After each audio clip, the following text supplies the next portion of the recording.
Supreme নির্দেশে judicial officer নিয়োগ। আজ বিকেলে আমরা জানি ভার্চুয়াল বৈঠক হয় এবং সেই বৈঠকে একাধিক প্রশ্নের মুখে কমিশন, বিচারকদের প্রশ্নের মুখে কমিশন, বাংলার বাড়ির শংসাপত্র কেন নেওয়া হচ্ছে না, একাধিক প্রশ্ন। ঠিক কি কি প্রশ্নের মুখে কমিশন জানবো বিস্তারিত। সোমরাজ প্রতিনিধি আমাদের সঙ্গে রয়েছেন। সোমরাজ, আজ বিকেলেই ভার্চুয়াল বৈঠক হয়, সেই বৈঠকে হাইকোর্টের প্রধান বিচারপতির সামনে একাধিক প্রশ্ন রাখা হয়। ভার্চুয়াল বৈঠকে কমিশনের আধিকারিকদের উদ্দেশ্যে সেই প্রশ্ন, কোন কোন প্রশ্নের মুখে পড়তে হয়েছে আজ? দেখো, যেটা কমিশন সূত্রে জানা যাচ্ছে, প্রথমত 14ই ফেব্রুয়ারি পর্যন্ত ডকুমেন্ট আপলোডের সময়সীমা ছিল, কিন্তু দেখা গেছে 14ই ফেব্রুয়ারি রাতের পরে 1 লক্ষেরও বেশি ডকুমেন্ট আপলোড হয়নি। আর যেটা কমিশন সূত্রে খবর, আজকের যে ভার্চুয়াল বৈঠক হয় সেখানে কয়েকজন জেলা জজ বিচারক তারা প্রশ্ন রাখেন যে 14 তারিখের রাত পরে যে ডকুমেন্টগুলো আপলোড হলো না সেগুলি কি হবে। দ্বিতীয়ত তারা প্রশ্ন রাখেন কয়েকজন, যেটা কমিশন সূত্রে জানা যাচ্ছে, যে আদিবাসীদের তো নথি নেই, ফলত তাদের ক্ষেত্রে কি নথি গ্রহণ করা হবে, গোটা প্রক্রিয়াটি কিভাবে হবে। তৃতীয়ত বাংলার বাড়ি সহ বেশ কিছু শংসাপত্র নেওয়া হচ্ছে না, যদিও বিহারে নেওয়া হয়েছে, ফলত সেক্ষেত্রে কি হবে। এই প্রশ্ন আজ রাখা হয় প্রধান বিচারপতির উপস্থিতিতেই ভার্চুয়াল বৈঠকে, যে বৈঠক বিকেল 4টের পরে হয়, যে বৈঠকে জেলা জজ বিচারকরা ছিলেন। আগামীকাল দুপুরের পর সম্ভবত জুডিশিয়াল অফিসাররা এই অভিযোগ নিষ্পত্তির কাজ শুরু করবেন, তেমনটাই জাতীয় নির্বাচন কমিশনের তরফে পোর্টাল তৈরি হচ্ছে। কিন্তু তার আগেই এই প্রশ্নগুলির সম্মুখীন হন নির্বাচন কমিশনের আধিকারিকরা, কারণ আজকের যে ভার্চুয়াল বৈঠক সেই বৈঠকে নির্বাচন কমিশনের আধিকারিকরা উপস্থিত ছিলেন, রাজ্যের মুখ্য সচিব, রাজ্য পুলিশের ডিজি তারাও উপস্থিত ছিলেন। কমিশন সূত্রে খবর, বৈঠক চলাকালীন সময় রাজ্যের মুখ্য সচিব, রাজ্য পুলিশের ডিজি তারা কোনো মন্তব্য করেননি, কিন্তু কমিশন সূত্রে এটাও জানা যাচ্ছে যে মাননীয় কলকাতা হাইকোর্টের প্রধান বিচারপতি যখন জেলা জজ বিচারকরা প্রশ্ন রাখেন, তখন নির্বাচন কমিশনের আধিকারিকদের উদ্দেশ্যে তিনি বলেন যে জাতীয় নির্বাচন কমিশনের থেকে বা নির্বাচন কমিশনের থেকে এই প্রশ্নগুলির উত্তর নিয়ে আসুন। মূলত সব মিলিয়ে আজকে এই প্রশ্নগুলির সম্মুখীন হন নির্বাচন কমিশনের আধিকারিকরা বলে এই কমিশন সূত্রে আমরা জানতে পারছি। যে যেখানে আদিবাসীদের কাছে বেশ কিছু নথি নেই, একাধিক আদিবাসীদের কাছে নথি নেই, সেক্ষেত্রে তাদের ক্ষেত্রে কি করণীয় হবে।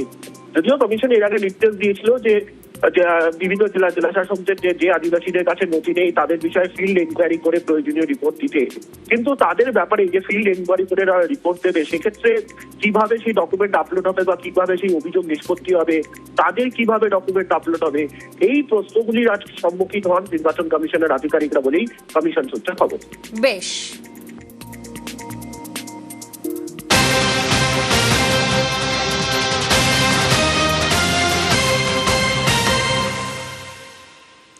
একদিকে আমরা যখন দেখলাম বিচারকদের প্রশ্নের মুখে কমিশন, ঠিক এই আবহেই আগামীকাল থেকে এসআইআর বিচারে বিচারকরা, আরো একবার আপনাদেরকে জানাবো, আগামীকাল থেকেই এসআইআর বিচারে বিচারকরা, এসআইআর বিচারে জেলা বিচারক ও অতিরিক্ত জেলা বিচারকরা। আজ ভার্চুয়াল বৈঠক হয়, সেই বৈঠকে এই সিদ্ধান্ত। অর্ণব প্রতিনিধি আমাদের সঙ্গে রয়েছেন। অর্ণব, দেখো, সুপ্রিম কোর্টের নজিরবিহীন রায়, সেই রায়ের পর শনিবার হাই ভোল্টেজ বৈঠক হয় কলকাতা হাইকোর্টে, এবং সেই বৈঠকই সিদ্ধান্ত হয়, প্রধান বিচারপতি জানিয়ে দেন আমাদের 23 জেলার ডিস্ট্রিক্ট জাজেদের যে রবিবার দিন রেইকি করতে হবে জুডিশিয়াল অফিসারদের স্যারের কাজ নিয়ে, এবং সেই রেইকি করার ফলাফল কি এলো তা রবিবার বিকেলেই তিনি বৈঠক করে তা আপডেট নেবেন। আজ বিকেল 4টের পর প্রায় 1 ঘন্টার কিছু বেশি সময় ধরে ভার্চুয়াল বৈঠক হয় জেলার জুডিশিয়াল অফিসারদের তরফে। সেখানকার ডিস্ট্রিক্ট জাজরা ছিলেন, অর্থাৎ 23 জেলার আমাদের 23 ডিস্ট্রিক্ট জাজ ছিলেন সেই ভার্চুয়াল বৈঠকে। এর পাশাপাশি কমিশনের তরফে অতিরিক্ত সিইও এবং স্পেশাল রোল অবজারভার সুব্রত গুপ্ত ছিলেন।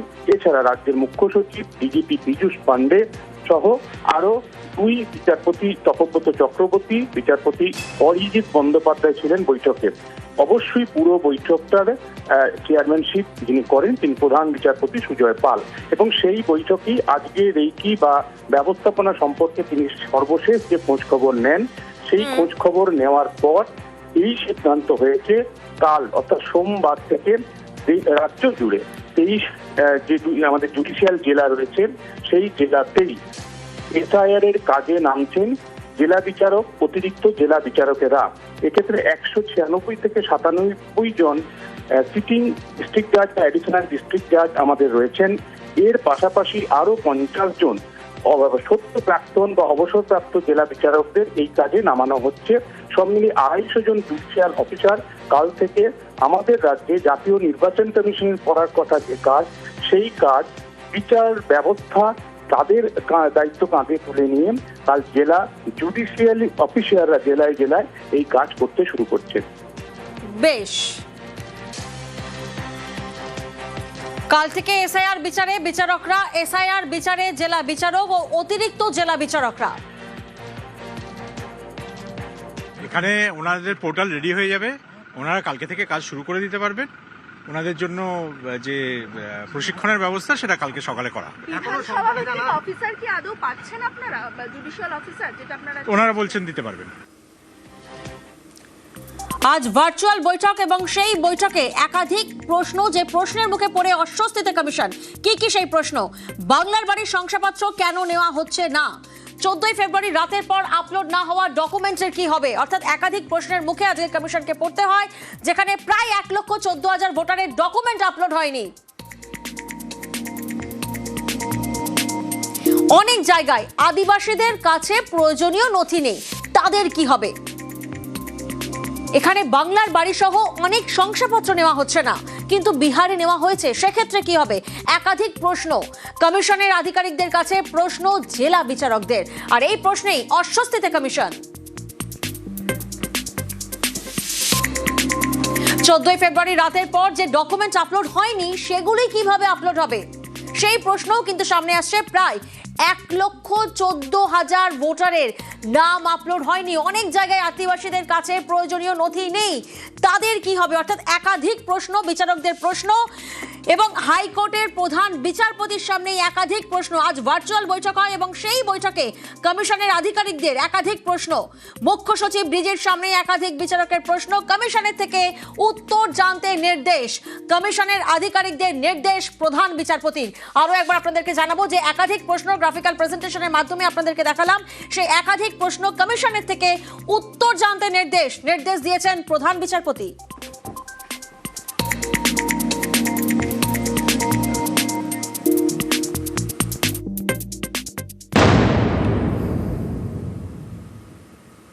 আরে এসআইআর এর তথ্য যাচাইয়ের জালিয়াতি এবার প্রকাশ্যে।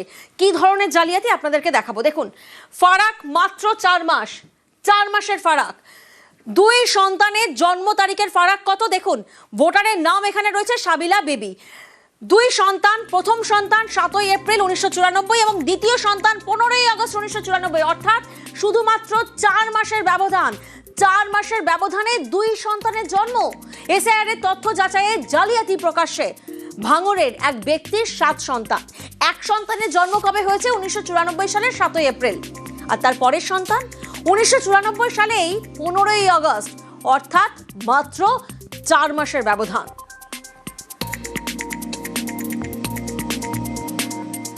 দেখুন, বশিরা বিবি ভোটারের নাম, জন্ম তারিখ 1 এপ্রিল 1988।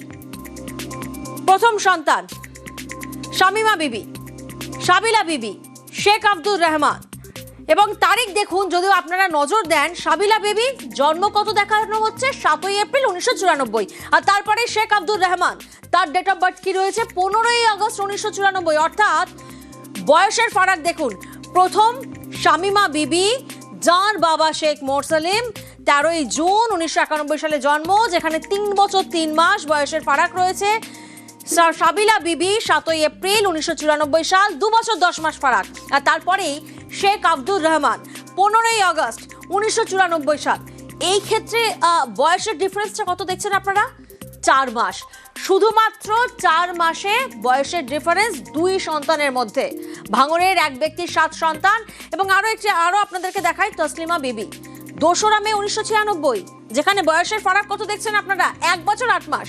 আর তারপরেই ঠিক 1 বছরের গ্যাপে, অর্থাৎ 1996 সালের পর 1997 সালের 1 মে হালিমা খাতুন। আর ঠিক তারপরেই 1 বছর 9 মাস গ্যাপে শেখ সোয়েব আক্তার। এটা কি সম্ভব? প্রশ্ন তো সামনে আসছে। ভাঙড়ের এক ব্যক্তির 7 সন্তান, যেখানে 4 মাসের ব্যবধানে শুধুমাত্র 2 সন্তানের জন্ম। 2 সন্তানের জন্মের সময়ের ফারাক মাত্র 4 মাস, যা বিজ্ঞানগতভাবে কোনোভাবেই সম্ভব নয়। বা আগে তো সেরকম জন্ম সার্টিফিকেট সবার ছিল না, এটা আধার কার্ডটাই প্রথম হয়েছিল। তা সেই আধার কার্ড অনুযায়ী পরে যে যার জন্ম সার্টিফিকেট করে, হয়তো ভুলটা সেখান থেকেই হয়েছে।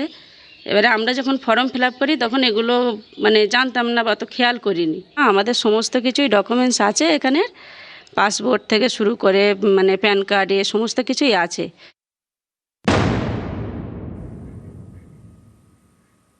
অন্যদিকে ভোটের আগে আবারও গরম ভাঙড়। শনিবার সন্ধেয় তৃণমূল নেতা খায়রুল ইসলামের উপর হামলা হয়, গাড়ি ভাঙচুর করা হয়। রাতে শওকত মোল্লার গাড়ি লক্ষ্য করে বোমা মারা এবং গুলি চালানোর অভিযোগ। হামলার অভিযোগ মানতে নারাজ আইএসএফ।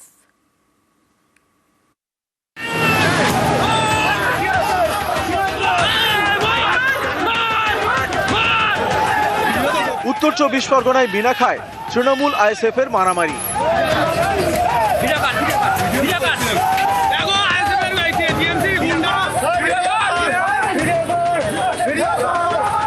তৃণমূল আইএসএফ এর লড়াইয়ে উত্তর 24 পরগনার মিনাখায় যেমন গরম, তেমনই গরম দক্ষিণ 24 পরগনার ভাঙড়।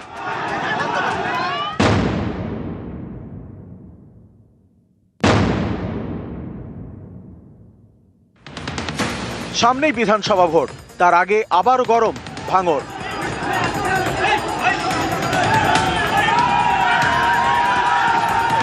শনিবার তখন সন্ধে ভাঙড়ের পোলেরহাট থানার দক্ষিণ গাজীপুরে যান তৃণমূল নেতা খায়রুল ইসলাম। পথসভা থেকে আইএসএফকে নিশানা করেন, এই নিয়েই গোলমালের সূত্রপাত। অভিযোগ, পথসভা শেষে খৈরুলের গাড়িতে হামলা চালায় আইএসএফ, তাকে মারধরও করা হয় বলে দাবি।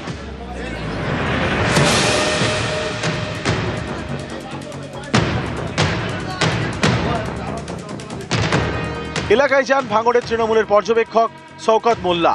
তিনি খৈরুলের সঙ্গে দেখা করেন, এরপর পোলেরহাট থানায় অভিযোগ জানান। থানা থেকে বেরোনোর পর ফের গোলমাল। অভিযোগ, শওকতের গাড়ি লক্ষ্য করে বোমা ছোড়া হয়, চালানো হয় গুলি। তৃণমূল নেতার নিশানায় আইএসএফ। এই ঘটনায় একাধিক জনকে গ্রেপ্তার করে পুলিশ।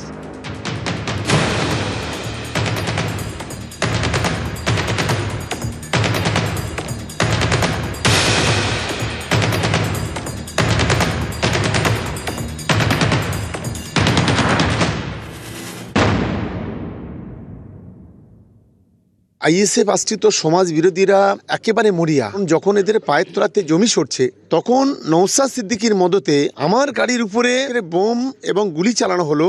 এটা অত্যন্ত নিন্দাজনক ঘটনা। পুলিশ সেখান থেকে লাইভ বোম সহ যে বোম চার্জ করা হয়েছে তারও সুতুলি সব উদ্ধার করে। আমরা তৈরি, চালান দেখি কত গুলি কত বোমা। নওশাদকে গ্রেপ্তার করলে এই এলাকায় শান্তি ফিরবে। ভোট আগিয়ে আসছে, তৃণমূলের পায়ের নিচে মাটি না। এখন সিকিউরিটি বাড়াতে হবে, অ্যাটেনশন ক্রিয়েট করতে হবে। রাজ্জাক খাঁকে যারা মার্ডার করলো, যারা গ্রেফতার হলো, সেই তৃণমূলের নেতারা। এই ঘটনার সাথে তদন্ত হওয়া দরকার। আমিও বলছি তদন্ত হওয়া দরকার। প্রয়োজনে আপনার এনআইএ তদন্ত করুক, বোমাবাজি কারা করছে। নিজের গাড়ির দিকে দুটো নিজের লোককে দিয়ে বোম ছুড়িয়ে দিল, কাজ খুঁজে পাইনি আমরা।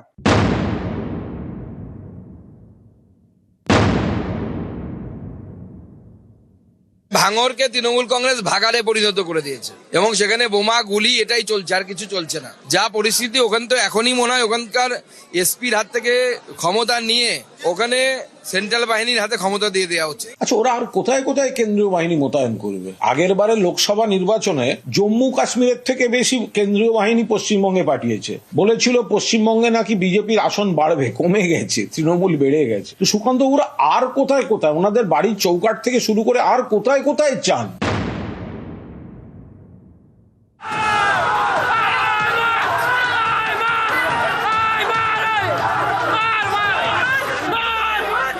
উত্তর 24 পরগনার মিনাখা। রবিবার সকাল সকাল এখানে তৃণমূল আইএসএফ সংঘর্ষ।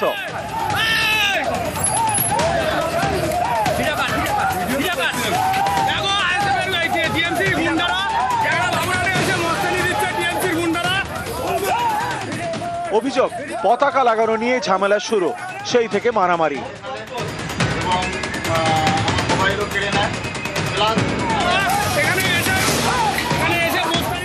নিউজ 18 বাংলা।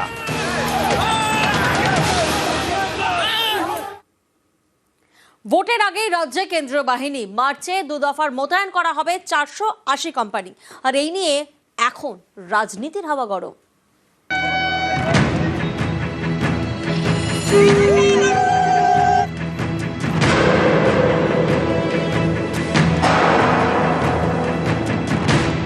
ওই 1400-1500 কোম্পানি আছে ওদের সঙ্গে, আর বাংলার 10 কোটি মানুষ আছে আমাদের সঙ্গে। কি করবে? ভোটটা তো মানুষ দেবে। আর এখন সবাই তো বুঝে গেছে যে সুপ্রিম কোর্টই লাস্ট কথা বলে, সে কোম্পানিও বুঝবে। নির্বাচন কমিশনের বিষয়ে কেন্দ্রীয় বাহিনী কবে ঢুকবে, কতটা ঢুকবে? আমরা শুনেছি নির্বাচন কমিশন আপাতত 480 ভোল্টের শক দিচ্ছে তৃণমূল কংগ্রেসকে বা রাজ্য সরকারকে, কিন্তু এটা মোটামুটি প্রমাণিত হয়ে গেছে কোর্টের কাছে, নির্বাচন কমিশনের কাছে এই তৃণমূল সরকার নিরপেক্ষ সরকার নয়। ভোট ঘোষণা হয়নি, তার আগেই রাজ্যে আসছে কেন্দ্রীয় বাহিনী। মার্চেই 480 কোম্পানি বাহিনী চলে আসবে। 1 মার্চ 240 কোম্পানি, 10 মার্চ আরও 240 কোম্পানি। কমিশনের চিহ্নিত স্পর্শকাতর এলাকায় চালাবে টহলদারি। বিজেপির দাবি, যেভাবে এ রাজ্যে ভোট লুট হয় তা রোখার জন্য কেন্দ্রীয় বাহিনী দরকার। এই অভিযোগ কোনোদিনই মানেনি তৃণমূল। তাদের প্রশ্ন, এর আগের বিভিন্ন ভোটে তো কত কত কেন্দ্রীয় বাহিনী এসেছে, তারপরেও বিজেপি জিততে পারল না কেন? 2016 সালে বিধানসভা ভোটে বাংলায় এসেছিল প্রায় 1000 কোম্পানি বাহিনী। এর মধ্যে কয়েক কোম্পানি বাহিনী এসেছিল ভোট ঘোষণার আগেই। সেবার তৃণমূল জিতেছিল 211টি আসন। 2019 সালে লোকসভা ভোটে রাজ্যে এসেছিল প্রায় 750 কোম্পানি কেন্দ্রীয় বাহিনী। ভোট ঘোষণার পরে মোতায়েন করা হয়। সেবার 42 আসনের মধ্যে তৃণমূল জেতে 22টি, বিজেপি 18টিতে। 2021 সালে বিধানসভা ভোট ঘোষণার পরে রাজ্যে মোতায়েন করা হয় 1000 কোম্পানির বেশি কেন্দ্রীয় বাহিনী। তৃণমূল জেতে 213 আসনে, বিজেপি 77। 2024 লোকসভা ভোটে 920 কোম্পানির বেশি কেন্দ্রীয় বাহিনী আসে রাজ্যে। এর মধ্যে কিছু কোম্পানি আসে ভোট ঘোষণার আগেই। 24 ভোটে তৃণমূল পায় 29টি আসন, বিজেপি 12টি। এবার ভোট ঘোষণার আগেই রাজ্যে 480 কোম্পানি কেন্দ্রীয় বাহিনী।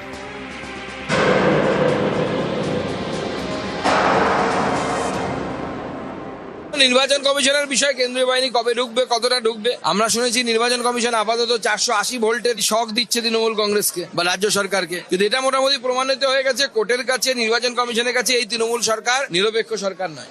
ওদের ওই 1400-1500 কোম্পানি আছে ওদের সঙ্গে, আর বাংলার 10 কোটি মানুষ আছে আমাদের সঙ্গে। কি করবে? ভোটটা তো মানুষ দেবে। আর এখন সবাই তো বুঝে গেছে যে সুপ্রিম কোর্টই লাস্ট কথা বলে, সে কোম্পানিও বুঝবে।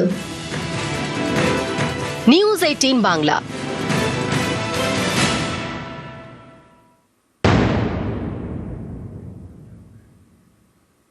নজর রাখবো কাঁথির দিকে। কাঁথিতে সেখানে বিজেপি বিধায়ককে ঘিরে বিক্ষোভ, যে ছবি আপনারা দেখছেন, বিক্ষোভের মুখে উত্তর কাঁথির বিধায়ক সুমিতা সিনহা। ঝাঁটা নিয়ে বিক্ষোভে তৃণমূল সমর্থকরা। গৃহ সম্পর্ক অভিযানে গিয়ে বিক্ষোভের মুখে পড়েন বিধায়ক। তৃণমূল সমর্থকদের বিক্ষোভে কাঁথির ভাজা চাউনিতে রীতিমতো উত্তেজনা।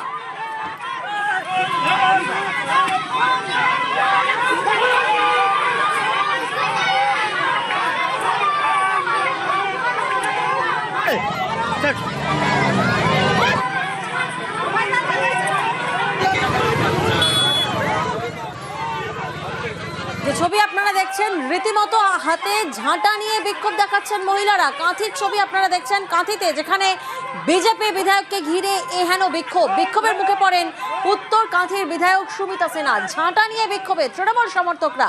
গৃহ সম্পর্ক অভিযান এবং সেই অভিযানে গিয়ে বিক্ষোভের মুখে পড়েন বিধায়ক। তৃণমূল সমর্থকদের বিক্ষোভে কাঁথির ভাজা চাউনিতে রীতিমতো উত্তেজনা। দেখুন, ঝাঁটা হাতে মহিলারা তারা বিক্ষোভ দেখাচ্ছেন।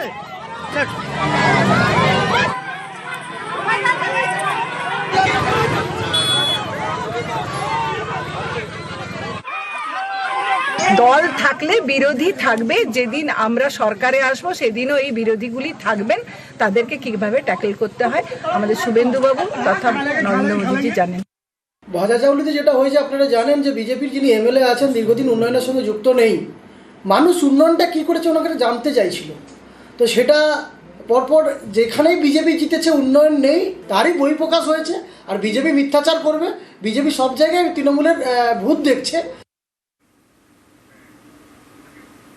একদিকে আপনারা দেখলেন বিজেপি বিধায়ককে ঝাঁটা দেখিয়ে বিক্ষোভে রীতিমতো উত্তেজনা, অন্যদিকে কাঁথিতে বিতর্ক দানা বেঁধেছে। কি নিয়ে জানেন?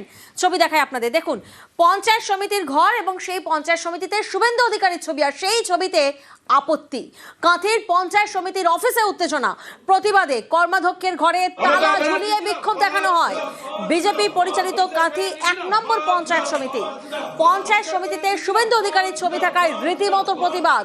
কর্মাধ্যক্ষের ঘরে তালা ঝোলালো তৃণমূল। তৃণমূল কংগ্রেস জিন্দাবাদ, তৃণমূল কংগ্রেস জিন্দাবাদ, মমতা ব্যানার্জি জিন্দাবাদ। পঞ্চায়েত সমিতিতে শুভেন্দু অধিকারীর ছবি এবং সেই ছবিতে আপত্তি, কর্মাধ্যক্ষের ঘরে তালা ঝোলায় তৃণমূল। বিজেপি পরিচালিত কাঁথি 1 নম্বর পঞ্চায়েত সমিতি, সেই পঞ্চায়েত সমিতিতে শুভেন্দু অধিকারীর ছবি থাকায় রীতিমতো প্রতিবাদ দেখান তৃণমূল কর্মীরা। প্রতিবাদে কর্মাধ্যক্ষের ঘরে তালা ঝুলিয়ে দেওয়া হয়, আর তারপরেই বিক্ষোভ।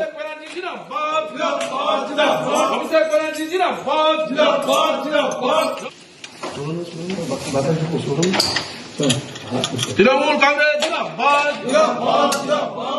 নিশ্চিতভাবে এর তীব্র নিন্দা জানাচ্ছি। বিজেপি নেতাদের ছবি এখানে পঞ্চায়েত সমিতিতে লাগানোর জন্য আগামী দিনে যদি সভাপতির রুমেও শুভেন্দু অধিকারীর ছবি লাগানো হয়, আমরা সভাপতির রুমও তালা দেব। এবং আমি আপনাদের কাছে হুঁশিয়ারি করতে চাই, বিজেপি কর্তাদের কাছে, এখানে এই পঞ্চায়েত সমিতিতে অপ্রাসঙ্গিক কোনো কাজ আমরা করতে দেব না। এই কাঁথি 1 পঞ্চায়েত সমিতিতে কোনোভাবে এই পঞ্চায়েত সমিতি ব্লককে আমরা পার্টি অফিস খুলতে দেব না, এটা কড়া হুঁশিয়ারি দিচ্ছি। ওই লোকটা একটা যে গুন্ডা, অসভ্য, এটা ইতিমধ্যে এলাকায় তিনি প্রমাণ করে ফেলেছেন। তিনি নাকি কর্মাধ্যক্ষের ঘরে তালা লাগিয়েছেন। আজকে রবিবার, ছুটির দিন, এ বোধ যার নেই, সেই ধরনের লোকেরাই হচ্ছে তৃণমূল কংগ্রেসের নেতা। তো এদের এই আচরণ দক্ষিণকাঁথি বিধানসভায় 1 নম্বর ব্লকে তৃণমূল কংগ্রেস রাজনৈতিকভাবে সম্পূর্ণ দেউলিয়া যে হয়ে গেছে, তারই একটি বড়সড় বিজ্ঞাপন এই ভদ্রলোক আজকে গিয়ে পঞ্চায়েত সমিতি অফিসে দিয়ে এসছেন।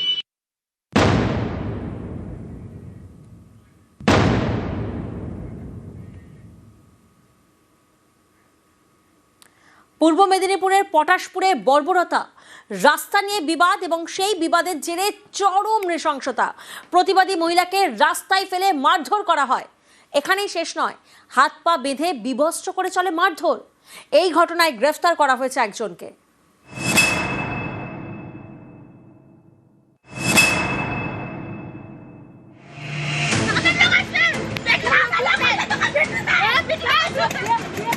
একজন মহিলা হাত বাঁধছেন,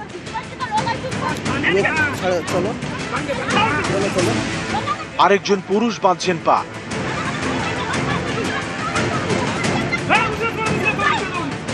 হাত পা বেঁধে মহিলাকে বিবস্ত্র করে রাস্তায় ফেলে মার। চড়, লাথি, ঘুষি কিছুই বাদ যায়নি। এই নৃশংসতা পূর্ব মেদিনীপুরের পটাশপুরে।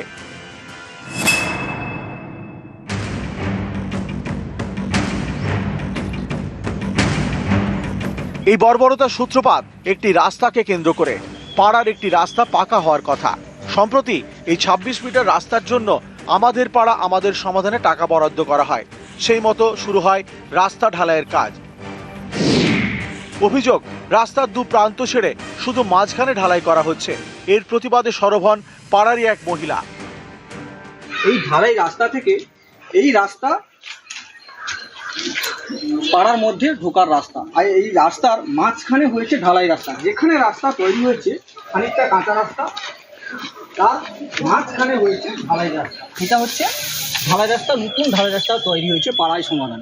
আর অভিযোগকারী মহিলা তিনি বলছেন যে এই রাস্তা তৈরি হোক মূল রাস্তা থেকে, কিন্তু তা না করে রাস্তার মাঝখান থেকে রাস্তা তৈরি হয়েছে। 17 ফেব্রুয়ারি রাস্তার কাজ শুরু হলে মহিলা বাধা দেন। তারপরেই চরম নৃশংসতা। যাদের বাড়ির সামনে রাস্তা ঢালাইয়ের কাজ হচ্ছিল, তারাই মহিলাকে নৃশংসভাবে মারধর করে। হাত পা বেঁধে বিবস্ত্র করে মারা হয় মহিলাকে।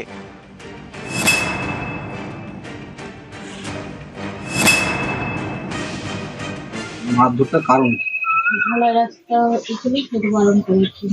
কি বারণ করেছিলেন আপনি? জিনিসটি প্রথম থেকে ছিল, ওরা পিছন থেকে নিয়েছে। আমাদের বাড়ির বলেছিল কিন্তু প্রথম থেকে করতে না হয় বারণ করতে, এই বারণ করতে গেছিল।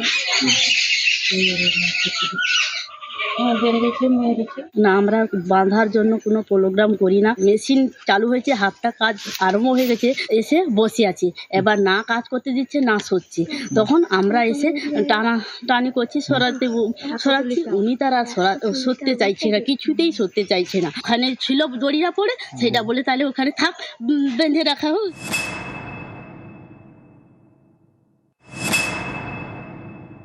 ওনার 26 মিটার আছে, সেই রাস্তাকে নির্মাণ করার জন্য এজেন্সি কাজ করতে গিয়েছিল। পাড়ার লোকের সমাধান মনে হয় চিন্তা ভাবনাতে তারা এন থেকে করবে কি 0 থেকে করবে, সেটা তাদের ডিসিশনে সেটা এজেন্সির কাজ বানিয়েছে। তবে আমার কাছে যেটুকু খবর, মহিলাটি বলেছিল যে আমার বাড়ির সামনে দিয়ে আগে রাস্তা করতে হবে। মারপিট গন্ডগোল নিজেদের মধ্যে হয়েছে। তবে মারপিট আমরা সবাই যতটুকু খুঁজে, এই ঘটনাকে আমরা সবাই নিন্দাই জানাচ্ছি। পটাশপুর থানায় অভিযোগ জানানো হয়, তারপর ধরপাকড় শুরু করে পুলিশ। পটাশপুরে একটি গভর্নমেন্ট স্যাংশন একটি রাস্তা তৈরি হচ্ছিল, সেখানেতে কোনো একটি মহিলা রাস্তার ডিরেকশনটা উনি চেঞ্জ করতে চাইছিলেন, যেটাতে কিনা ওনার সুবিধা হবে। তারপরে এরা নিজেরা দুঃসম্পর্কে আত্মীয় ইত্যাদি যেটুকু আমরা প্রাইমা ফেসি পেয়েছি, তারা একে অপরের বিরুদ্ধে অভিযোগ করেছে। প্রথম কমপ্লেনে যেটা আমাদের ভিডিও পেয়েছি, সেখানে ওই ভদ্রলোককে আমাদের অ্যারেস্ট করা হয়েছে। দুটো দিকেরও অভিযোগ আছে, সেই অভিযোগ অনুযায়ী আমরা তদন্ত করছি, প্রয়োজন পড়লে আমরা অ্যারেস্টও করব। পূর্ব মেদিনীপুরের পটাশপুর থেকে পঙ্কজ দাশরথী, নিউজ 18 বাংলা।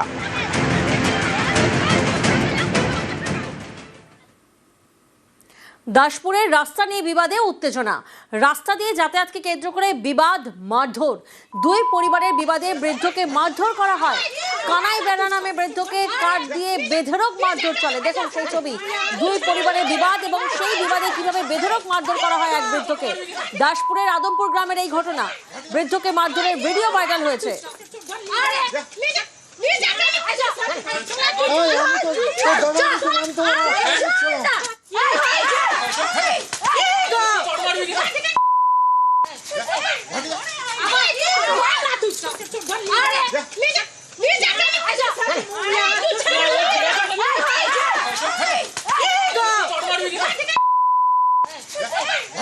দেখুন দুই পরিবারের বিবাদ এবং সেই বিবাদে মারপিট, সেই ভিডিও ভাইরাল হয়েছে। কানাই বেড়া নামে এক বৃদ্ধকে কাঠ দিয়ে বেধড়ক মারধর করা হয়। দাসপুরের আদমপুর গ্রামের এই ঘটনা আপনারা দেখছেন। দাসপুর থানায় অভিযোগ দায়ের করা হয়েছে। এই ঘটনায় দুজনকে গ্রেফতার করেছে পুলিশ।